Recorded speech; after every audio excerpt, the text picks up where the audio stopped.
Suku Bima atau biasa disebut juga suku Dongbojo merupakan etnis yang mendiami Kabupaten Bima dan Kota Bima. Suku ini dikabarkan telah ada sejak zaman Kerajaan Majapahit.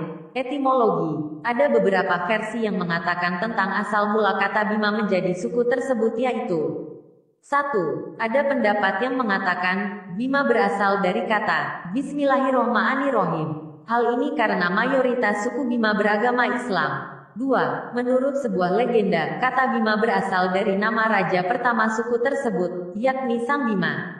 Nama Bima sebenarnya merupakan sebutan dalam bahasa Indonesia, sedangkan masyarakat Bima sendiri menyebut dengan kata Mbojo.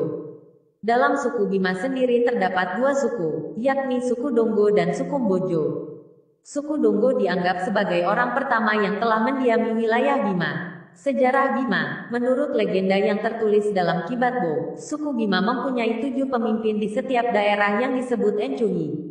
Pada masa pemberontakan di Majapahit, salah satu dari Pandawa Bima, melarikan diri ke Bima melalui jalur selatan agar tidak ketahuan oleh para pemberontak lalu berlabuh di Pulau Satonda. Setelah berlabuh, Bima menetap dan menikah dengan salah seorang putri di wilayah tersebut, hingga memiliki anak. Bima adalah seseorang yang memiliki karakter kasar dan keras tapi teguh dalam pendirian serta tidak mudah mencurigai orang lain. Karena itulah, para Encuhi mengangkat Bima menjadi raja pertama wilayah tersebut yang kemudian menjadi daerah yang bernama Bima. Sang Bima dianggap sebagai Raja Bima pertama. Tetapi Bima meminta kepada para Encuhi agar anaknya lah yang diangkat sebagai raja. Karena dia akan kembali lagi ke Jawa, Bima menyuruh kedua anaknya untuk memerintah kerajaan Bima. Karena Bima berasal dari Jawa, sehingga sebagian bahasa Jawa kuno kadang-kadang masih digunakan sebagai bahasa halus di Bima. Sistem kepercayaan. Mayoritas suku Bima menganut agama Islam dan sebagian kecil menganut agama Kristen dan Hindu. Namun, ada satu kepercayaan yang masih dianut oleh suku Bima yang disebut dengan Parenobungi. Parenobungi merupakan kepercayaan asli orang Bima yang menganut kepercayaan terhadap roh nenek moyang. Dunia roh yang ditakuti adalah Batara Gangga sebagai dewa yang memiliki kekuatan yang sangat besar sebagai penguasa. Selain itu juga ada Batara Guru, Bidadari Sakti dan Jeneng, roh Bake dan roh Jin yang tinggal di pohon atau gunung yang sangat besar dan dipercaya berkuasa untuk mendatangkan penyakit, bencana, dan lainnya. Juga terdapat sebatang pohon besar di Kalate yang dianggap sakti, murmas tempat para dewa Gunung Rinjani, tempat tinggal para Batara dan dewi-dewi. Pakaian adat. Dalam masyarakat Bima, bagi kaum perempuan memiliki pakaian khas semacam sarung sebagai bawahan. Ada juga yang menggunakan 2 buah sarung, yang disebut rimpu.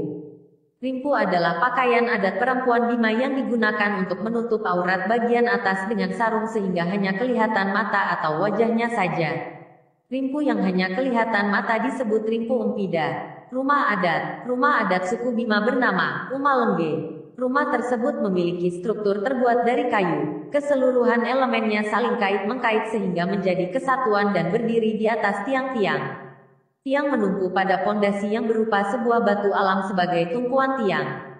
Bangunan ini dirancang sangat kokoh agar tahan gempa dan angin. Kesenian. Suku Bima memiliki tarian khas seperti 1. Tari Bujaka Danda.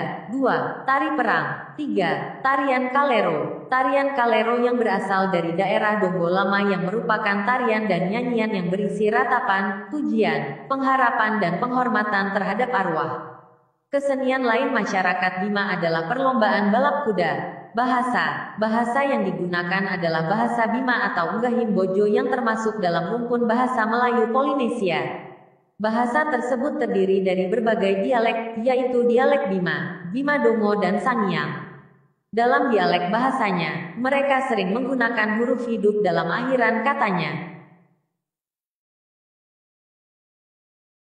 Jarang menggunakan huruf hidup, misalnya kata jangang diucapkan menjadi janga. Mata pencaharian utama adalah bertani dan sempat menjadi segitiga emas pertanian bersama Makassar dan Ternate pada zaman Kesultanan. Oleh karena itu, hubungan Bima dan Makassar sangatlah dekat karena pada zaman Kesultanan, kedua kerajaan ini saling menikahkan putra dan putri kerajaannya masing.